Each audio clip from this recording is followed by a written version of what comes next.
नवरा कितीही खंबीर असला तरी तो वडिलांची जागा कधीच घेऊ शकत नाही. नमस्कार, माझ्या ब्लॉगमध्ये तुमचं स्वागत आहे.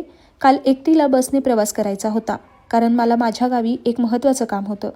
आणि माझ्या गावी जायचं म्हटली आणि बसने जायचं म्हटलं की पहिले कसं व्हायचं, वडिलांना फक्त एखादा फोन करायचा, ते म्हणायचे बोल ना बेटा, आणि लगेच सोबत निघायचे.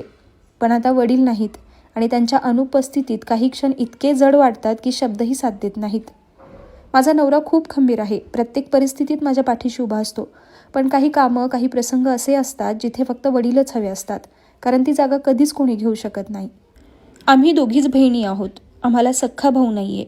पण वडिलांनी कधीही त्या अभावाची जाणीवच होऊ दिली नाही. लोक म्हणतात की वडील मुलासाठी खूप काही करून ठेवतात, पण माझे वडील उलट होते.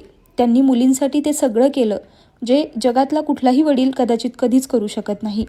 आम्ही काही चुकीचं केलं तर एक वेळ आई ओरडायची, बोलायची, पण वडिलांनी कधीच आमच्यावर हात उचलला नाही किंवा मोठ्या आवाजात आम्हाला ओरडले देखील नाही.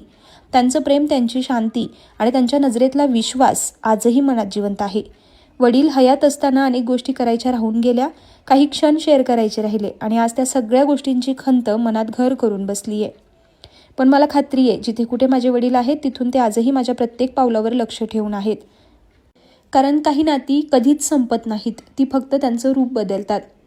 माझ्या वडिलांचा सहवास, माझ्या वडिलांचा आशीर्वाद आजही माझ्यासोबत आहे. पुन्हा भेटू, तोपर्यंत बाय.